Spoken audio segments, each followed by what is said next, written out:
Meus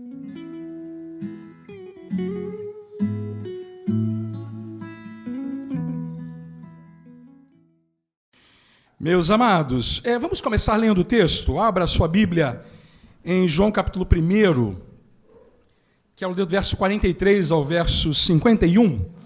Aproveitar que você está de pé e a gente lê primeiro o texto bíblico. Evangelho de João, capítulo 1, do verso 43 ao verso 51. Trata-se do encontro entre Jesus e Natanael. Quero chamar a atenção para essa passagem e as implicações dela para a nossa vida em termos de o Deus que se revela. Diz assim o texto, então, da palavra do Senhor. No dia seguinte, Jesus decidiu partir para a Galileia quando encontrou a Filipe e disse-lhe: siga-me. Filipe, como André e Pedro, era da cidade de Betsaida. Filipe encontrou Natanael e lhe disse: achamos aquele que Moisés escreveu na lei, a respeito de quem os profetas também escreveram, Jesus de Nazaré, filho de José. Perguntou Natanael: Nazaré? Pode vir alguma coisa boa de lá? Disse Filipe: venha e veja. Ao ver Natanael se aproximando, disse Jesus: aí está um verdadeiro israelita em quem não há falsidade. Perguntou Natanael: de onde me conheces? Respondeu Jesus: eu o vi quando você estava ainda debaixo da figueira, antes de Filipe o chamar. Então Natanael declarou: mestre, tu és o Filho de Deus, tu és o Rei de Israel. Jesus disse: você crê porque eu disse que o vi debaixo da figueira? Você verá coisas maiores do que essa. E então acrescentou: digo-lhes a verdade, vocês verão o céu aberto e os anjos de Deus subindo e descendo sobre o Filho do Homem. Uma hora pode se sentar.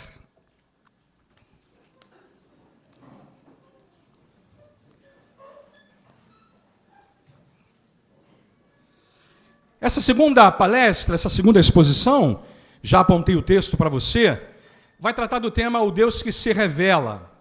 E eu quero muito deixar claro que a minha perspectiva sobre essa temática vai ser uma perspectiva mais existencial. Explico por quê. O que eu vou tentar mostrar para você é que a única verdade verdadeira que explica a vida está na mensagem do Evangelho. E nós precisamos usar essa temática quando falamos de Cristo para a nossa geração. Desconstruir a visão que muita gente tem sobre ciência, sobre narrativas das mais diferentes em termos de ideologia, e mostrar para eles que todas elas são tentativas frustradas para resolver o problema da existência humana e que a solução definitiva para isso está no Evangelho. Isso aparece muito claramente nesse diálogo entre Jesus e Natanael, e eu vou explorar isso com você daqui a pouquinho.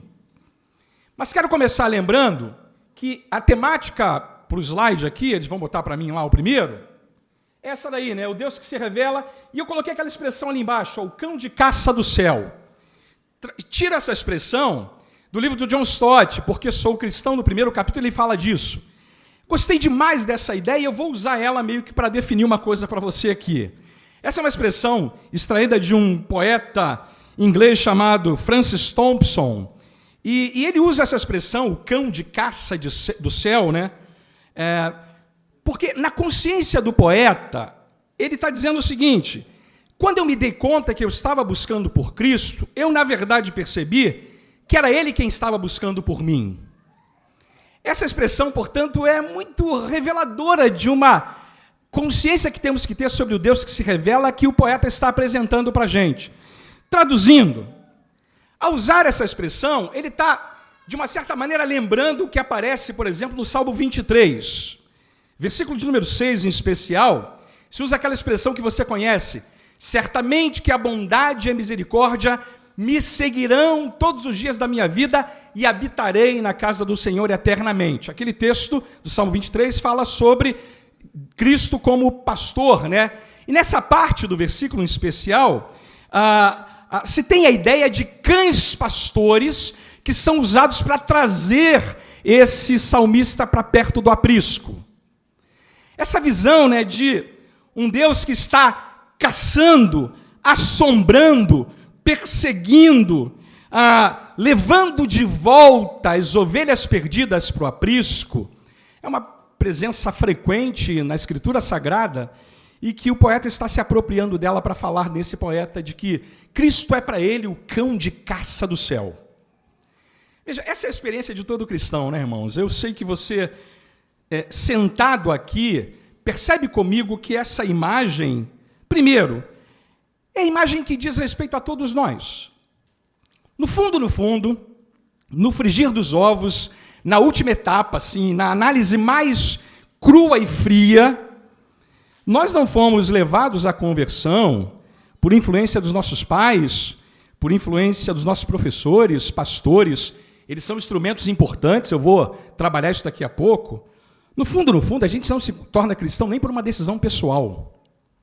No fundo, cada cristão só é cristão porque Cristo perseguiu incansavelmente, buscou incansavelmente cada um de nós, usando perdas, ganhos, culpa, vergonha, medo de julgamento, morte, vazio existencial, doenças, fugas. Olha, lembra de uma coisa, se não fosse a gloriosa e incansável busca do cão de caça do céu, nós ainda estaríamos perdidos, nossas vidas desperdiçadas na lata de lixo desse mundo.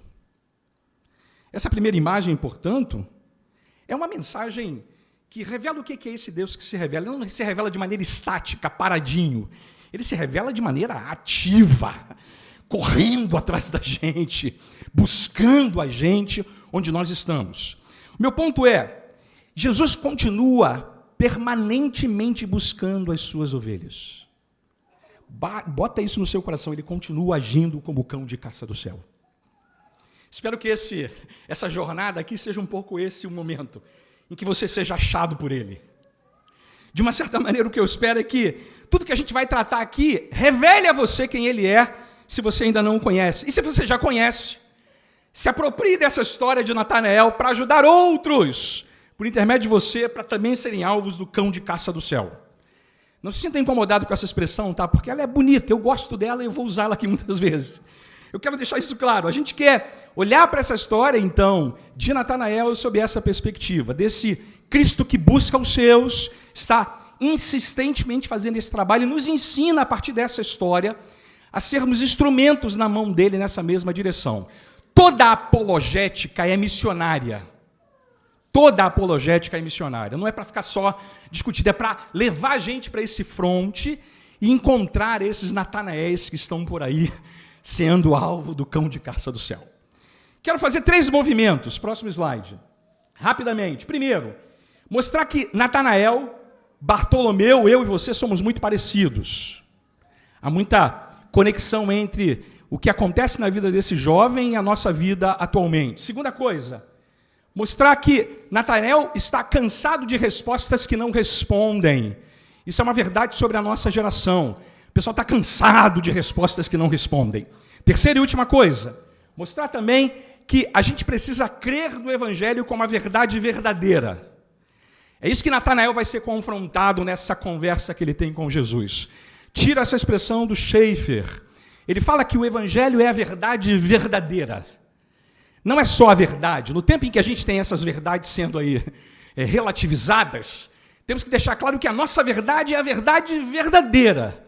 Não há outra além dessa. E, portanto, eu quero explorar também esse ponto com você. Vamos começar, então, olhando a relação que temos com Natanael. Primeiro ponto lá, próximo slide. Natanael, Bartolomeu, eu e você. Então, vamos lá. Primeiro, lembrar quem é Natanael. Natanael tem um outro nome na Bíblia, né? Ele é chamado também de Bartolomeu. Talvez uma versão que faça referência a quem ele era filho de Tolmai. E nos evangelhos sinóticos ele aparece como Bartolomeu, mas em João ele é chamado de Natanael. Ele é um dos amigos de Filipe, um dos 12 apóstolos, morador da Galileia. Nós não sabemos se ele mora em Betsaida, que é uma região mais importante, mais relevante, no norte da Palestina, na Galileia. Essa é uma informação importante, porque ele vai usar isso como informação para se comparar com Nazaré. Então já estou dando para você essa informação aqui. E a gente vê no texto claramente, logo no início, né, da nossa leitura aí, que Jesus chama Filipe no verso 43, quando encontra Filipe, disse-lhe, siga-me. Filipe, então, segue a Cristo, ele encontra Natanael e faz para ele uma afirmação no verso 45. Achamos aquele sobre quem Moisés escreveu na lei e a respeito de quem os profetas também escreveram, Jesus de Nazaré, filho de José. Então, veja, primeiro a gente tem Jesus chamando Filipe, e no caso de Filipe, ele age de maneira pessoal, e no caso de Natanael, ele usa Filipe para ser o instrumento para ser levada a mensagem até Natanael. É claro que depois, na sequência, o próprio Jesus vai confrontar Natanael também. Eu queria gastar um pouquinho com esse detalhe do texto, porque ele nos interessa. Interessa pelo seguinte, irmãos, em muitos momentos a gente tem que lembrar que essa ida do cão de caça do céu até os Natanaéis vai passar pelos Filipes também. Eu e você precisamos entender que o resultado final é o mesmo. Filipe e Natanael se rendem a Cristo, mas ambos se rendem a Cristo com metodologias um pouquinho diferentes. Às vezes fica perdendo tempo com essa coisa da metodologia e se esquece do resultado final, né? Os métodos podem ser variados, mas Jesus está agindo de maneira soberana. Outra coisa importante o caso de Natanael vai nos interessar nesse aspecto, porque a gente precisa lembrar que há uma necessidade urgente hoje em dia, de evangelistas talentosos, gente que consiga falar do evangelho nos ambientes mais variados, na cafeteria, na padaria, no trabalho, gente que seja capaz de falar do evangelho em conversas informais. Olha, há uma pesquisa que diz que na igreja primitiva, 80% das conversões aconteciam a partir das interações dos cristãos com outras pessoas. Não era resultado da pregação do púlpito. A pregação do púlpito é importante, mas ela não é suficiente para produzir esse efeito. E a gente precisa lembrar que Natanaéis que estão à nossa volta precisam de Filipes que se aproximem deles e tragam eles a Cristo. Sabe quem são os Filipes? Vocês. Sabe quem são os Natanaéis? O pessoal que está lá fora. Simples assim. Quero que você saia daqui imbuído dessa preocupação legítima de ir ao encontro dos Natanaéis. E por que os Natanaéis nos interessam no texto, né? Porque a gente é uma geração de Natanaéis. Estou sendo aqui, né, bem genérico, mas é uma tentativa de mostrar o seguinte. Natanaéis estão aos montes à nossa volta, porque a postura de Natanael nesse texto é muito comum hoje em dia.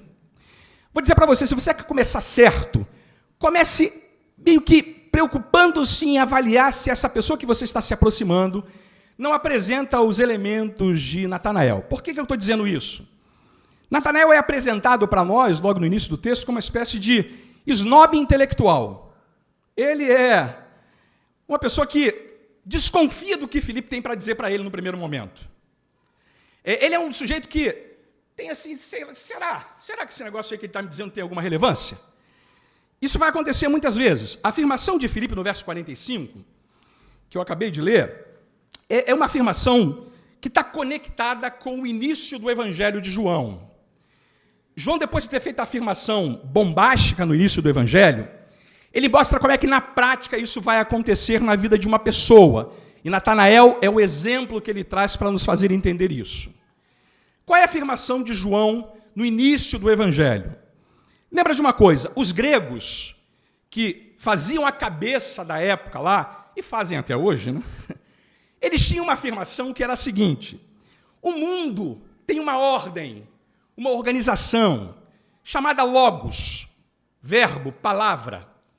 Esse logos é que dá sentido a tudo na vida. Tudo na vida está sendo coordenada, gerenciada, organizada a partir desse logos. Uma grande ideia abstrata que define o rumo da vida das pessoas. E eu e você, de acordo com os gregos, só conseguimos ter sentido para a vida, só conseguimos encontrar o encaixe perfeito se a gente está alinhado com esse logos. Beleza? A vida, então, só pode ser vivida de maneira plena, completa, absoluta, livre, se você estiver conectado com esse logos. A ideia, portanto, é que esse logos seria o lugar onde você encontra conforto, existência, significado, liberdade, direcionamento para a vida. João faz uma coisa surpreendente, irmãos. Ele pega esse conceito grego e diz assim, é verdade. É verdade, existe, de fato, esse negócio de uma ordem natural, uma ordem que dá direcionamento, que faz tudo acontecer, que organiza a vida. Vocês têm razão. Tem razão. Esse logos, de fato, é um conceito correto, adequado. Entretanto, olha o que ele faz, e eu quero ler com você. Nos versículos de 1 a 4, depois no verso 14. No princípio era o logos, ou a palavra estava com Deus, e a palavra era Deus, ela estava com Deus no princípio. Todas as coisas foram feitas por intermédio dela, sem ela, nada do que existe teria sido feito. Nela estava a vida, e esta era a luz dos homens. A luz brilha nas trevas, e as trevas não a derrotaram. Veja o verso 14. A palavra, o logos, tornou-se carne, e vive entre nós. Vimos a sua glória, a glória como unigênito do Pai, cheio de graça e de verdade. O que ele está fazendo nessa segunda etapa da sua afirmação apostólica? É que não só o logos é um conceito correto, mas tem um erro no conceito grego. O logos não é uma ideia abstrata. O logos não é essa ideia indecifrável, indefinível. Não! A agregação dele cai como um raio, porque ele diz assim, olha, nós não fomos criados de verdade para viver vidas cegas, sem direcionamento, aleatórias, como disse Shakespeare. A vida não é um conto narrado por um idiota, cheio de som e fúria, sem sentido nenhum. Não! A vida tem um sentido, um princípio, uma estrutura, mas essa estrutura está em uma pessoa. Esse significado está em um homem que caminhou sobre a terra. Esse homem é o Senhor Jesus Cristo. Ele é o Deus encarnado, o Logos, que torna acessível para qualquer pessoa, em qualquer lugar da história, com qualquer formação intelectual, sentido para a vida. Olha que coisa surpreendente. Ele pega, portanto, o que os gregos afirmavam e dá para ele um significado verdadeiro. Isso que eu quero que você perceba. Natanael está sendo confrontado com uma informação nesse nível. E o que ele faz, irmãos? Como é que ele reage? Verso 46. Olha como é que ele faz. Perguntou Natanael, Nazaré? Tudo que está me falando aí vem de Nazaré? Pode vir alguma coisa boa de lá? Esse snobismo intelectual dele é revelador, né? Tem uma espécie de deboche, desprezo, desdém. Esse é um problema muito antigo, tá? Essa ideia de Jerusalém menosprezava os galileus. Os galileus menosprezavam os nazarenos. Essa atitude é característica da raça humana, né? E quem é desprezado, despreza outro. E vai desprezando, até achar alguém para desprezar por último. Deixa eu fazer uma brincadeira aqui, né? Algumas regiões costumam desprezar outros. O Leblon despreza Parque Alvorada. Parque Alvorada despreza Carobinha. Carobinha despreza Juscelino. Juscelino se vire.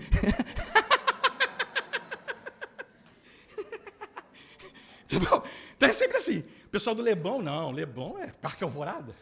Né? E aí por aí vai. Como eu estou aqui, Juscelino fica por último. Para não ficar mal com o pastor, eu ponho Parque Alvorada no meio. Mas na minha cabeça aqui é outra coisa. Deixa lá. Veja bem, esse é um problema antigo.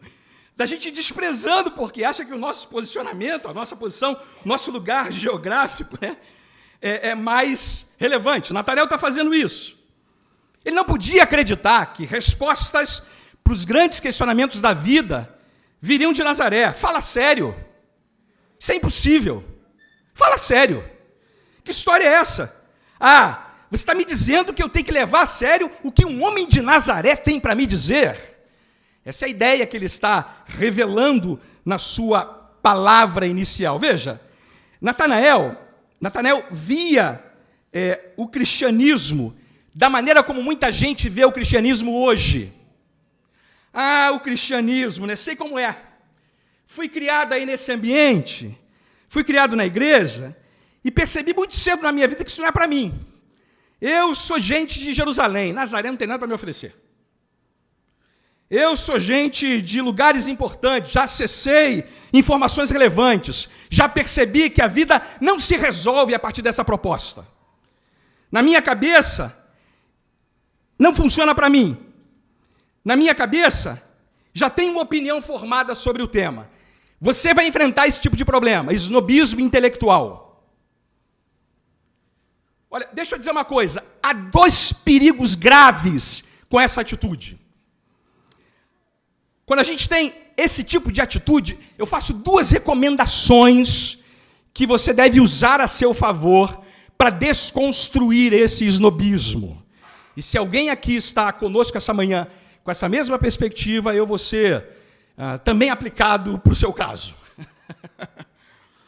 A primeira coisa que eu quero fazer é mostrar como é que gente na história caiu nessa armadilha e quebrou a cara. Um exemplo é esse aí. O John Lennon, não sei se todo mundo conhece o John Lennon, então eu fiquei com medo de falar dele aqui. O pessoal mais jovem não conhece, mas ele foi vocalista, compositor da maior banda da história do rock, os Beatles, ok? Isso, no tempo da irmã ali, ó. Tá ali, perfeito. Salva de palmas para ela, por favor, querido. Isso aí. Então vamos lá. Tem um CD deles, o número 1, que é maravilhoso. Deixa para lá. O que o John Lennon falou em 1996, uma entrevista que ele deu. Ele estava ali falando sobre o cristianismo, e olha a afirmação dele: o cristianismo acabará, desaparecerá, minguará para sempre. Não preciso argumentar acerca disso, estou certo, e o tempo provará que eu tenho razão. Você sabe que ele morreu assassinado em 1980 e errou feio. Todo mundo que aposta nessa visão do cristianismo quebra a cara. E veja bem, eu não estou com isso só apontando para uma afirmação. Estudos de sociologia mostram, mais recentes, que o século XXI vai ser mais religioso do que o século XX. Que coisa curiosa. A ideia de que o avanço científico vai fazer o homem ficar mais bem resolvido é uma falácia. Falácia. Na verdade, o homem continua procurando resposta para questões que a ciência não é capaz de resolver. Que o avanço tecnológico não é capaz de resolver. Deixa eu dar um dado para você. O crescimento do cristianismo é impressionante em alguns lugares do mundo. Eu tive o privilégio recentemente de ir para a China. Fiquei lá uns 15 dias e descobri que Jesus continua caçando os seus na África, no Japão e na Ásia. Surpreendentemente, irmãos, no último domingo, haviam mais cristãos dentro da igreja da China do que em toda a Europa cristã. A estimativa diz que a Ásia Oriental, Japão, China e Coreia, tem hoje 171 milhões de cristãos. Um Brasil quase inteiro está lá dentro desses países. Por que o cristianismo continua crescendo tanto, né? Apesar de tanta oposição, a resposta é: o cão de caça do céu continua agindo. Veja, não caia nessa armadilha de achar que essa é uma história da carochinha, que o cristianismo já passou. Não é isso não, irmão, ele continua tão relevante quanto sempre esteve. Veja, eu queria deixar isso claro. Tem uma percepção que está nascendo de maneira muito poderosa hoje em dia, que é a ideia de que, quando a gente rejeita o cristianismo, a gente, na verdade, fica num beco sem saída. Veja, o John Lennon caiu nessa armadilha, mas teve gente que conseguiu sobreviver a partir dela. Se por um lado tem gente que cai, tem gente também que percebe que esse lugar do desafio que a vida impõe só encontra no cristianismo a resposta final e verdadeira. Vou dar para você um exemplo disso. Gente começa a perceber que tem peças que estão faltando no quebra-cabeça existencial. Que, de uma certa maneira, a vida como ela é contada para a gente não basta para resolver os nossos problemas mais fundamentais. Isso aparece especialmente quando a gente tem que enfrentar a morte. A morte é um lugar onde a gente fica ali. Será que tudo que eu construí me deu agora condições de eu enfrentar esse momento? Ou então quando a gente tem um pitbull, né? Diante de pitbull, ninguém é ateu. Todo mundo tem que se converter. O pitbull logo faz a gente acordar. Deixa eu dar para você um exemplo de alguém que enfrentou esse pitbull da morte e mostrou que essa armadilha pode se transformar, na verdade, em uma oportunidade para ir na direção do cão de caça do céu. Trata-se de um livro, O Último Sopro de Vida. Se você quiser ler um bom livro sobre esse assunto, procure esse. Esse é um livro que fala de um neurocientista muito brilhante. Ele morre com 36 anos de vida, o nome dele é Paul Kalanick. E ele enfrenta uma doença incurável. Morre em março de 2015. É um neurocirurgião brilhante, ateu ferrenho, mas ele vê diante de uma cruel situação. A situação dele é a seguinte: antes ele era um médico que tratava de pacientes. Agora ele é um paciente com problemas graves, lutando contra a sua própria sobrevivência. Nessa hora, ele percebe que tudo que ele acreditava não serviu para coisa nenhuma. Nessa hora, ele percebe que a resposta verdadeira não está naquilo que ele sempre colocou as suas fichas. Numa altura do livro, ele faz a afirmação que eu coloquei ali, olha. Reduzir a vida a uma explicação científica significa banir não só Deus do mundo, mas também o amor, o ódio, o sentido da vida. Este, evidentemente, não é o mundo em que nós vivemos. Amado, como eu gostaria que ele fizesse você entender isso nessa manhã. A vida só pode ser vivida se a gente estiver com Cristo. Como eu gostaria que você percebesse, antes da sua morte, se eu posso dizer assim. Agostinho tinha razão, né, irmãos? Agostinho tinha razão. Os corações dos homens permanecem inquietos até que encontrem descanso em Deus. Esse homem, por conta dessa situação, abandona a insensatez de crer em Deus e se converte para o Senhor. Olha, há muita inquietação hoje em dia, muita insatisfação na vida, muita busca por respostas verdadeiras. Os homens sabem disso, no fundo eles sabem disso. Use isso a seu favor. Se aproprie dessa insatisfação e mostra para eles a verdade verdadeira do Evangelho. Então esse é o primeiro ponto que eu quero desenvolver a partir desse encontro com Natanael. A gente tem muitos Natanaéis aí fora, muitos. Todos eles estão ávidos por essas respostas. Embora nem sempre queiram admitir que esse é o problema. Eles sabem disso. Então minha primeira aplicação é, estava tudo combinado, eu fazia assim. Aplicação 1. Não sejas como Natanael. Não deixe que o seu esnobismo intelectual, não deixa que o seu esnobismo intelectual afaste você da verdade verdadeira do Evangelho. Não ache que ele está defasado, intelectualmente simplório. Não permita que essa cegueira feche você para aquilo que ele tem para oferecer. Olha, abaixa o teu orgulho e o teu preconceito. Esse desdém e indiferença são tóxicos para a vida. Eu lamento dizer, os questionamentos fundamentais da nossa existência só podem ser encontrados respostas verdadeiras no Evangelho. Esse é o primeiro aspecto importante desse encontro com Natanael. A gente vai ter que lidar com isso muitas vezes para aqueles que estão à nossa volta. Isso me leva para o meu segundo ponto. Natanael também revela que ele é um homem que está procurando respostas, porque as respostas que ele tem não respondem. Respostas que não respondem. Veja aí o verso 46.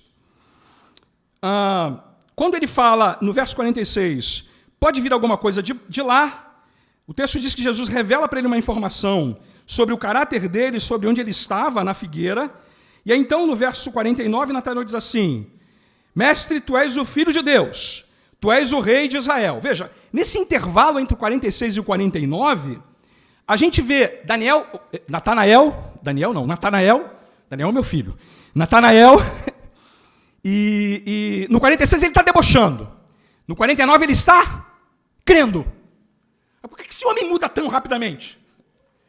Ele vai do céu ao inferno, do deboche à crença, do desdém à confiança, num intervalo muito rápido. O que mostra, na verdade, que esse homem está procurando respostas confiáveis. Por que apesar dele saber que é Nazaré, ele vai lá?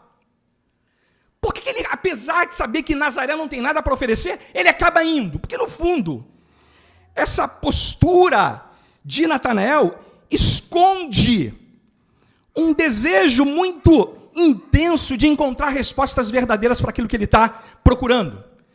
Lembre, ele não andava muito feliz com o próprio entendimento das coisas que ele tinha sobre a sua própria vida, sobre a sua própria condição espiritual. Ele é alguém que fala assim, tá bom. Nazaré não é lá um lugar que eu iria numa primeira lista de opções, mas vou procurar. Vai que, né? Vai que, por incrível que pareça, pode ser que tenha alguma coisa que me interesse lá. Lembre disso, irmãos, há essa insatisfação também com relação às respostas que existem hoje na pauta, na vida das pessoas.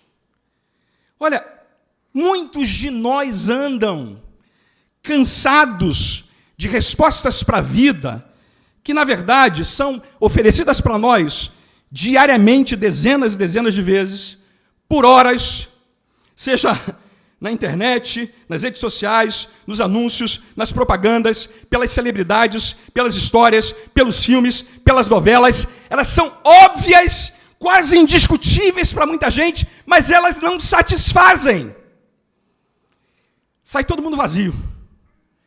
Todo mundo sem resposta. Todo mundo sem satisfação plena. Esperando o próximo evento para poder ter, mais uma vez, a enganação de que aquilo não vai produzir o que se espera e não vai trazer o que se deseja. Vou dar um dado para você. Pesquisa feita no ano passado com jovens brasileiros de 15 a 24 anos. Dê uma olhada para esse dado. A resposta, o tema da resposta era aquele dali, olha, da reportagem da pesquisa. Jovens cansados e desanimados.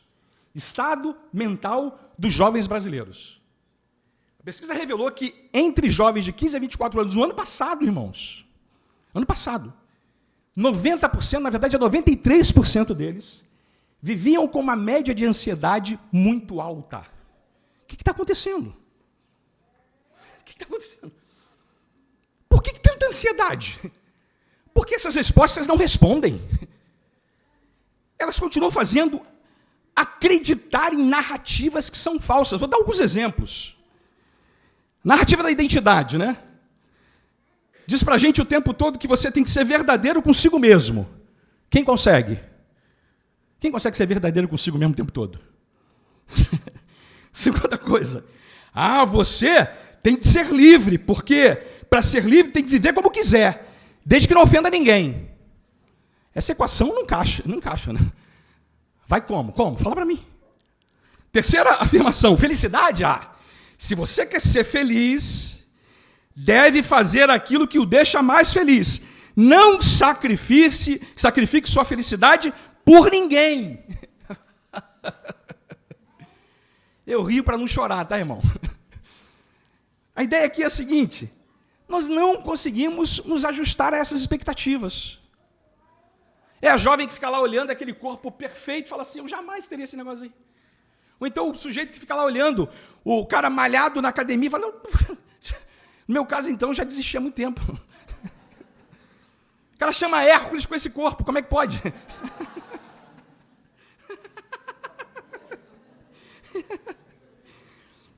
A gente vai percebendo que não dá para viver esse negócio. Vai gerando uma ansiedade. Caramba, como é que eu faço? O moleque não consegue. Mais do que isso, né, irmãos? A gente, com o tempo, vai descobrindo que nós queremos ser livres, mas não somos. Todos precisamos viver para alguma coisa. Seja qual for essa coisa, ela vai nos escravizar. Vai nos fazer explorar os outros. Carreira, sucesso, dinheiro, aparência, e por aí vai. Essa satisfação profunda que a gente tanto busca é ilusória e ela não pode ser encontrada nesse mundo como ele é. Essa fome de algo que vai além vai nos machucando e nos fazendo perceber que a gente não vai dar conta dessas coisas. Eu estava na China, né, e eu fui subir a muralha da China. Um lugar belíssimo lá para conhecer. E aí, no caminho para a muralha da China, tinha uma informação assim: Se você é cardíaco, não tente. Porque a caminhada é puxada. E se você tem problema cardíaco, não tente, você vai ter problema. A mensagem de hoje é um pouco parecida com essa. A ideia que nós temos à nossa volta é o seguinte: o mundo é dos talentosos e fortes. Se você for fraco, nem tente. O mundo é para quem consegue subir a muralha. Se você não está nesse grupo, é melhor ficar para escanteio. Essa é a mensagem. Está gerando o quê? Ansiedade.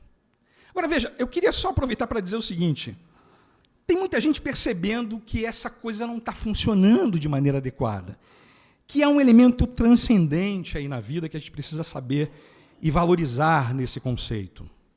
Eu vou dar um exemplo que vem de um homem que, lamentavelmente, descobriu a necessidade, mas não percebeu a resposta do Evangelho, até onde se consta. Trata-se do Steve Jobs. Esse é bem conhecido. Todo mundo no mundo aí quer comprar os aparelhos que ele criou. E durante dias anteriores à morte dele, ele disse o seguinte: é muito estranho pensar que você acumulou toda essa experiência e ela simplesmente acaba. Sendo assim, quero mesmo acreditar que alguma coisa sobrevive, que talvez nossa consciência permaneça. O que ele está dizendo é o seguinte: a nossa vida é muito mais do que aquilo que nossos olhos conseguem enxergar no mundo real. Eu não gosto da ideia de que a morte é um botão de desliga, que se resume a um clique e já era. Não! O que eu estou dizendo é o seguinte: eu sei que tem uma necessidade minha aqui que é muito maior do que aquilo que eu tenho experimentado. Lembre, os natanaéis sabem disso. Use isso a seu favor. Se aproprie disso também. Porque, em geral, as pessoas estão muito preocupadas em viver a vida e se envolver com ela, mas esquecem do elemento transcendental, que é realmente aquilo que, no primeiro momento, mais importa. Isso me leva, então, à minha segunda aplicação.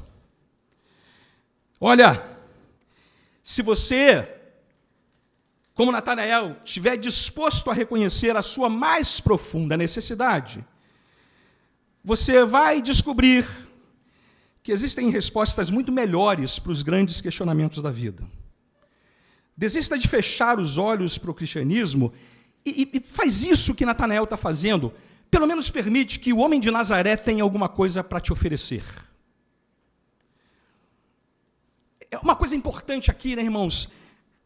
A essência do evangelho, do cristianismo com as outras religiões e filosofias humanas é a seguinte: se você quiser encontrar Deus, se você quiser ser livre, ser feliz, ter uma vida plena, se quiser encontrar-se, conectar-se com algo maior do que você mesmo, você não tem que fazer algumas coisas. Essa é a visão das religiões, das filosofias humanas. Você não tem que reunir forças, seguir regras, libertar a mente, enchê-la, ficar acima da média, ser forte. Se você quiser consertar o mundo ou a si mesmo, não tem que reunir toda a força e viver de determinada maneira. Não! Olha, o cristianismo diz exatamente o seguinte: para as religiões do mundo, você tem de fazer alguma coisa para se conectar com Deus.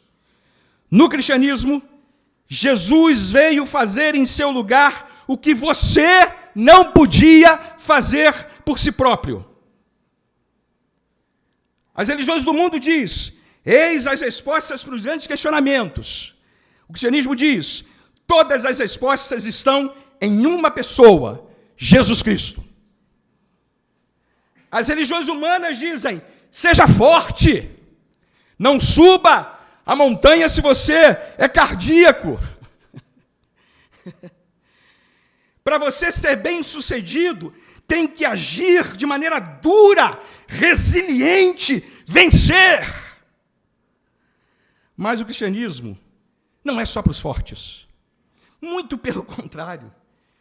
Ele é para aqueles que reconhecem que naquilo que importa, eles conhecem a sua fragilidade, fraqueza, incapacidade. É para aqueles que têm uma coragem específica.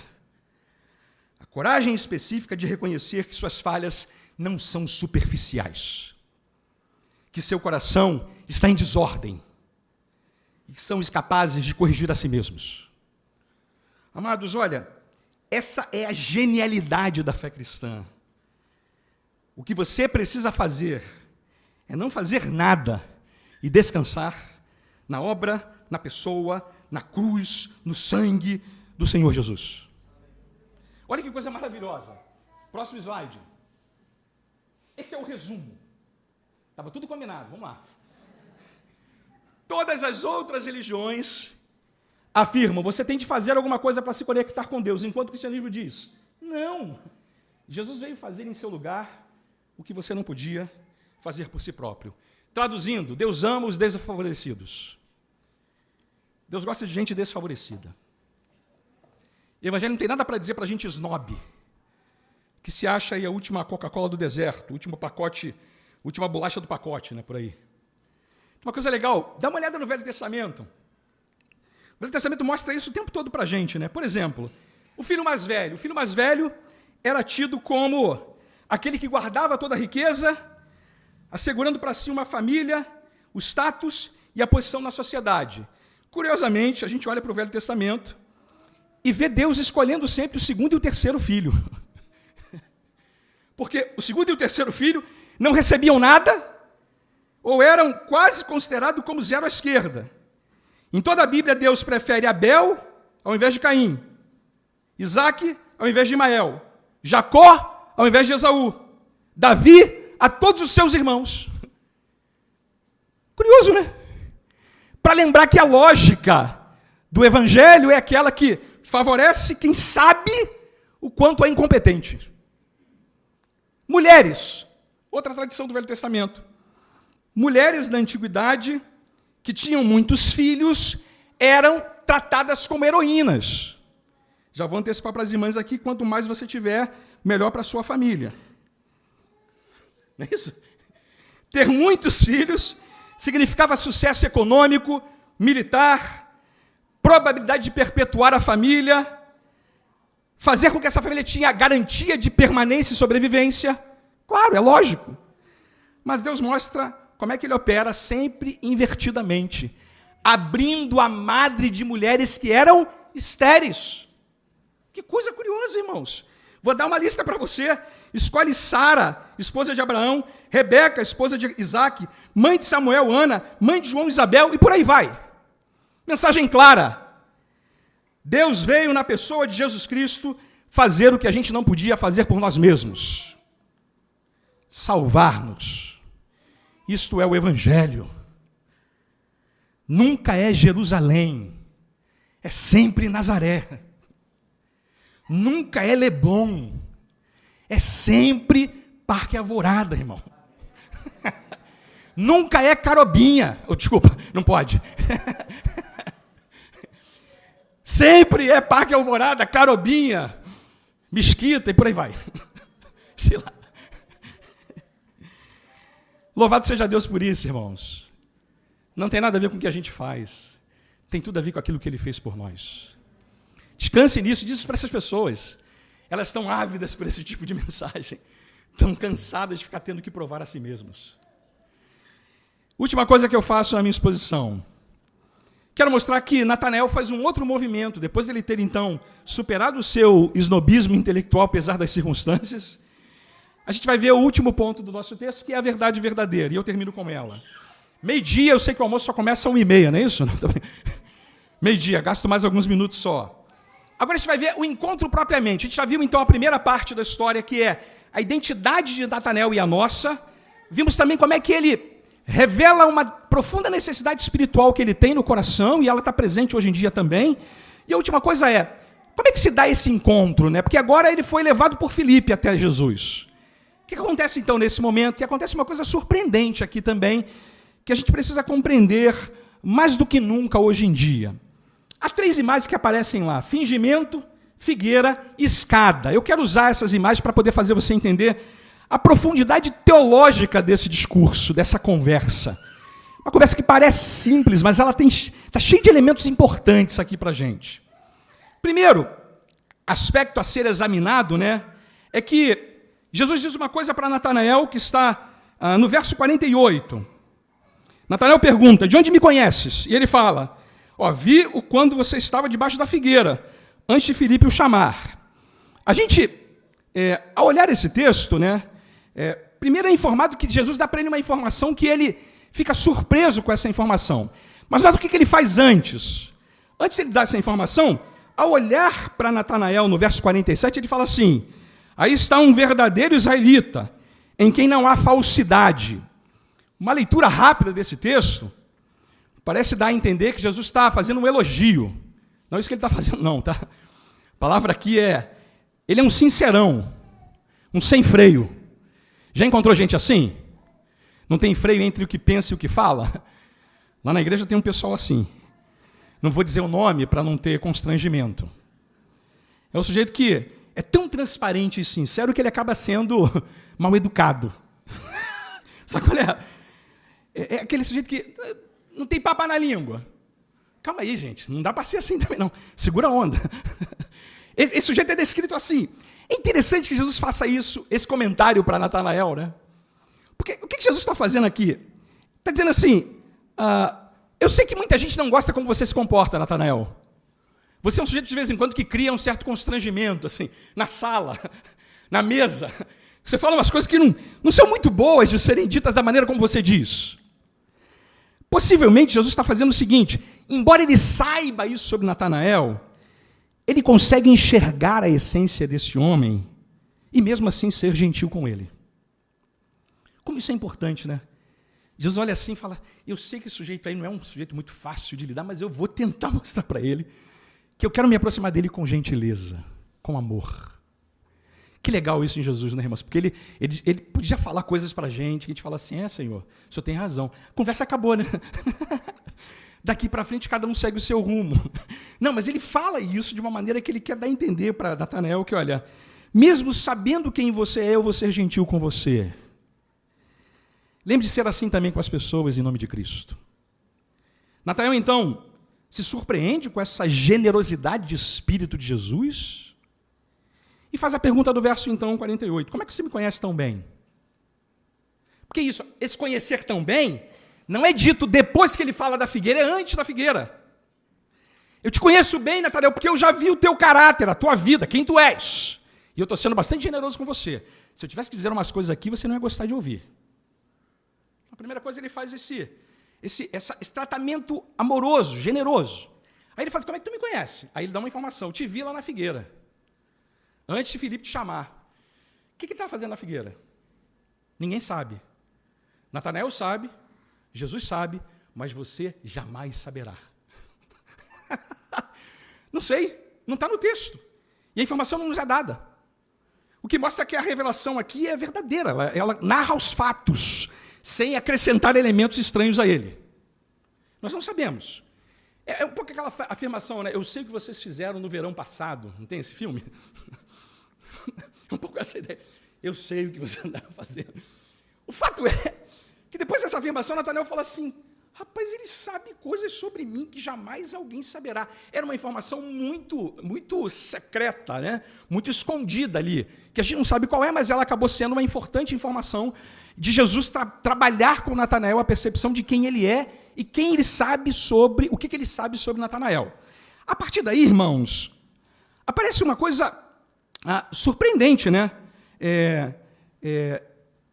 Ele revela essa informação e Natanael, no verso, então, 49 diz: mestre, tu és o Filho de Deus, tu és o Rei de Israel. Ele então se converte, crê, declara, professa a fé. Aí Jesus faz uma observação, no verso 50. Você crê porque eu disse: o vi debaixo da figueira? Verá coisas maiores do que essa. Eu quero primeiro parar aqui. Uma coisa importante da gente fazer hoje em dia com as pessoas que querem se apropriar da mensagem do Evangelho é mostrar para elas que não pode ser lento, mas não pode ser apressado demais também não. Vou explicar melhor isso. Jesus está falando para Natanael o seguinte: primeiro você se mostrou cético, snob. E agora que eu disse para você que eu sei o que você fez debaixo da figueira, você já está crendo? Calma aí, calma aí. Ontem você desconfiava, agora você de maneira rapidamente, apressadamente quer crer em mim. Calma aí. Não deixe se impressionar pelo excesso de aparências. Elas podem te enganar. Vai devagar. Come pelas beiradas. Seja prudente. Isso vai aparecer de uma certa maneira, eu não vou antecipar o sermão terceiro, no caso de Tomé. Ele fala assim, eu não creio enquanto eu não ver os cravos lá na mão, as marcas na mão, passar o dedo nela. Jesus fala para ele assim, olha, como você ousa me questionar? Não, não faz nada disso. Ele convida, fala assim, vem cá, Tomé, veja, põe a mão, para de duvidar. Gosto do fato, Tomé, de você esperar ter motivos para crer em mim. Gosto do fato de você questionar de maneira adequada e procurar resposta para essas questões. Gosto.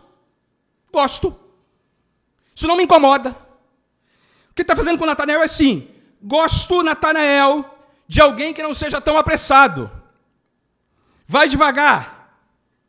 Você acha que já está pronto, mas ainda não está. Eu tenho que te advertir de algumas coisas. Jesus não se opõe que as pessoas pensem, tá? Deixa elas pensarem. Não empurra a goela abaixo, não. Deixa elas pensarem. Na verdade, ele insiste que elas pensem. É isso que ele está fazendo aqui. Pensa um pouco mais, Natanael. Só o evento sobrenatural não é o bastante, não, tá? Deixa eu dizer uma coisa para você, irmão. Com todo carinho. Manter-se cético é perigoso.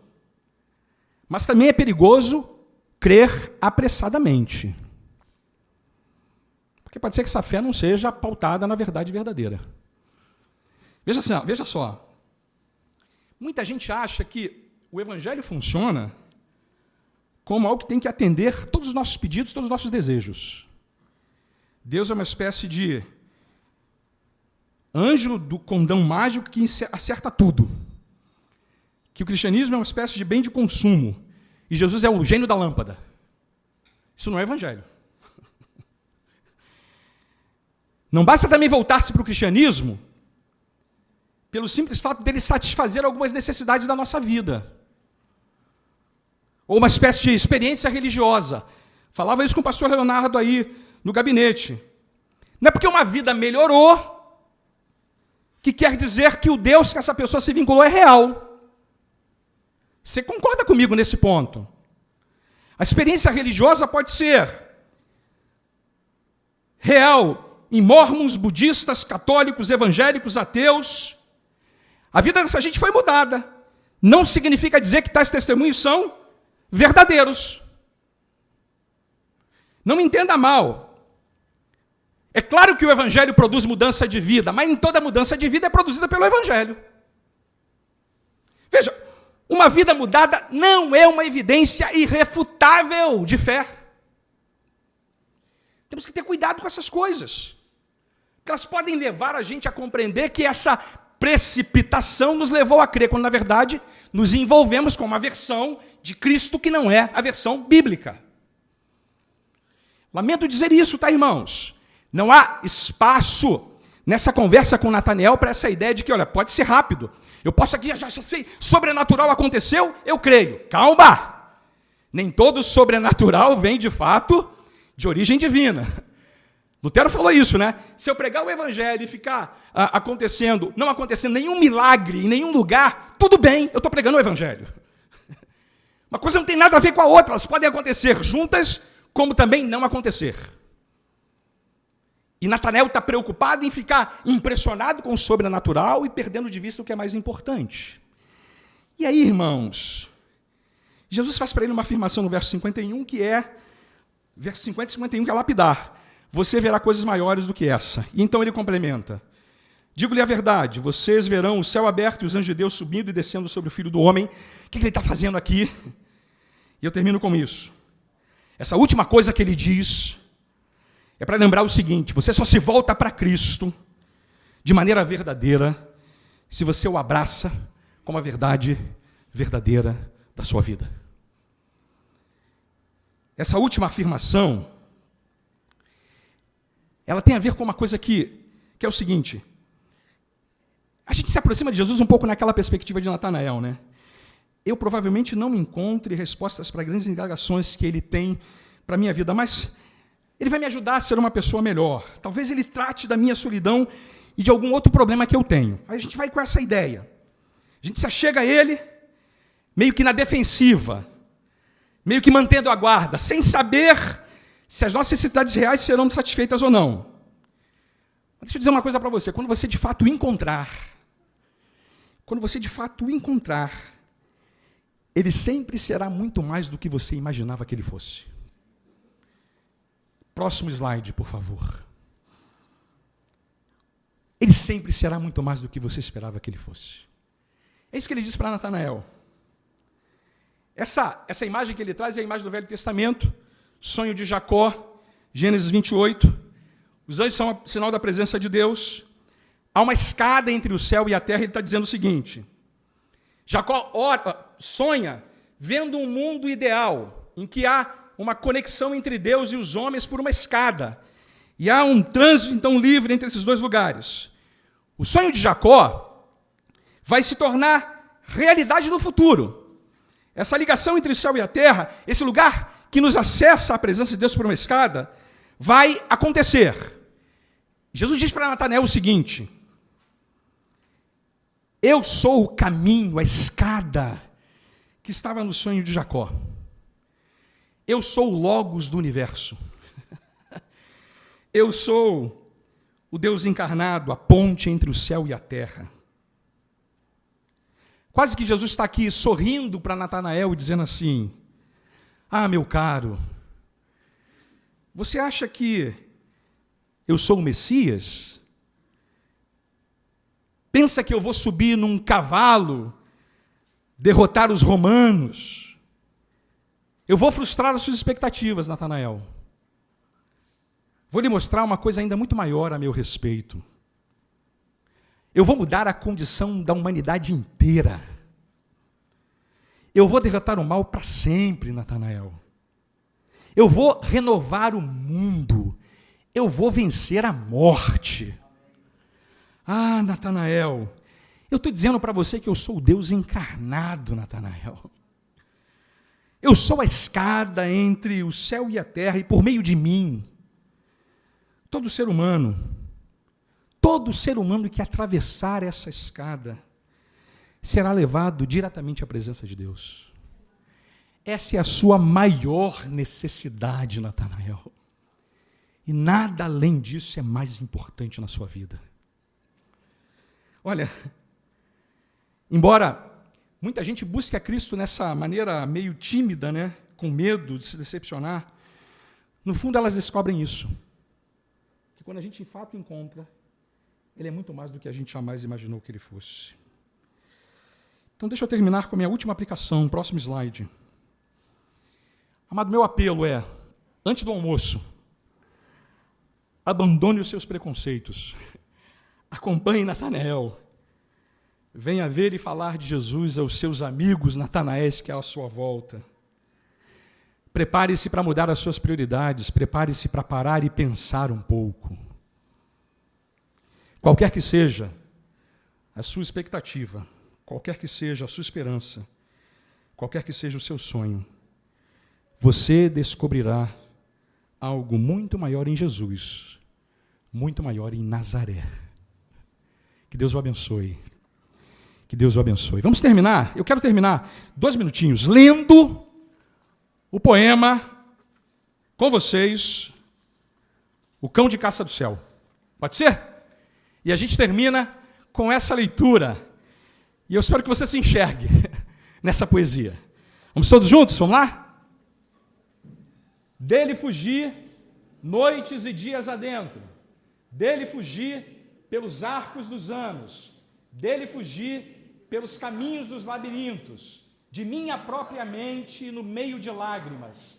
Dele me ocultei e sob riso incessante, por sobre esperanças panorâmicas corri, e lancei-me precipitado para baixo de titânicas trevas de temores abissais, para longe daqueles fortes pés que seguiam após mim, mas com desapressada perseguição e com inabalável ritmo, deliberada velocidade, majestosa urgência, eles marcavam passos, e uma voz insistia, mais urgente que os pés: todas as coisas traem a ti, que traíste a mim. Deus o abençoe. Deus o abençoe. Vamos orar? Louvado seja o teu nome, Senhor. Louvado seja o teu nome, porque tu nos achaste. O cão de caça do céu insistiu em nos buscar e nos fazer superar nossos preconceitos, nosso snobismo intelectual, nossos temores, e agora temos achado no teu Filho verdade verdadeira para a nossa vida. Louvado seja o teu nome, porque tu nos dás a esperança eterna, da redenção eterna, do Evangelho da graça de Deus. E nós queremos também te implorar que tu nos ajude a olhar com compaixão para aqueles muitos Natanaéis que estão à nossa volta. Usa-nos como instrumento para caçá-los também pela tua graça. Que nossa argumentação, nossa maneira de agir, nossos comportamentos sejam úteis na mão do Senhor para agir no coração dessa gente. Gente sedenta por respostas verdadeiras. Gente cansada de uma vida que falta peças. Gente cansada de respostas que não respondem. Nos ajuda, Senhor, a ser instrumento nesse sentido e que eles encontrem seus sonhos, esperanças, realizações, descanso para suas almas na mensagem salvadora do Evangelho de Cristo. É a nossa súplica, com gratidão. E em nome de Jesus, Senhor da nossa alma. Amém, Senhor. Amém, Pai.